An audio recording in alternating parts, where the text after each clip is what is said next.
జీవితం ఒక ప్రయాణం వంటిది.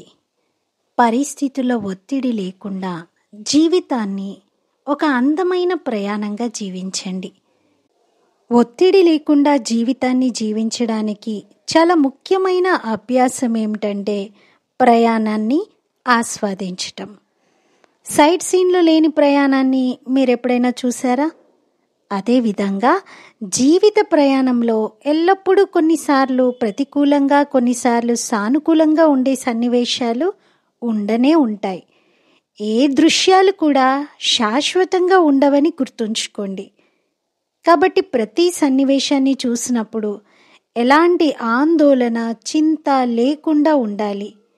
ఎందుకంటే మన జీవిత అనుభవం నుండి మనకి బాగా అర్థమైన ఒక విషయము, ఇది కూడా గడిచిపోతుంది. ఏది శాశ్వతంగా ఉండదు. ప్రతిదీ మన దగ్గరికి కొంతకాలం కోసం వస్తుంది, మళ్ళీ వెళ్ళిపోతుంది. అలాగే ఇప్పుడు చూస్తున్నటువంటి పరిస్థితి లేక ఇప్పుడు ఎదురవుతున్నటువంటి సందర్భం కూడా గడిచిపోతుంది.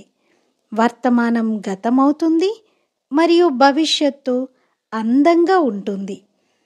ఏ ప్రతికూల పరిస్థితి శాశ్వతం కాదు. ప్రశాంతంగా ఓర్పుతో వేచి ఉన్నట్లయితే ప్రయాణంలో ఆ పరిస్థితిని దాటి ఇక తర్వాత ప్రయాణం హాయిగా కొనసాగే దశకు చేరుకుంటాము. ఇది జీవిత నియమము. అలాగే మన జీవన ప్రయాణంలో సైడ్ సీన్లకు ఎంత దూరంగా ఉంటే అంతగా సంతోషంగా, తేలికగా ఉండగలుగుతాం.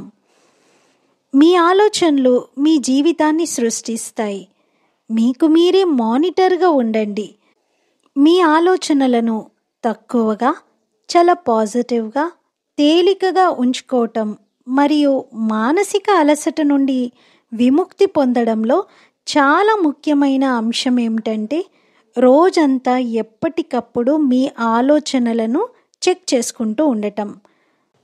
ఒకటి, మీ ఆలోచనలు నెగిటివ్గా మారి అవి ఎక్కువయి నెగిటివ్ బలం పెరిగి మిమ్మల్ని కలవరపెట్టినప్పుడు వాటి దిశను సానుకూలంగా అంటే పాజిటివ్గా మార్చడం.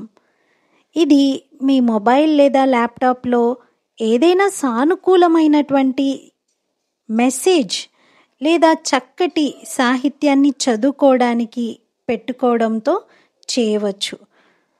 దానిని రోజు కాలానుగుణంగా చదవండి. దానికి రోజు ఒక 4-5 సార్లు చదవాలి అని పెట్టుకొని మీ ఆలోచన యొక్క దిశను సులభంగా మార్చుకోండి.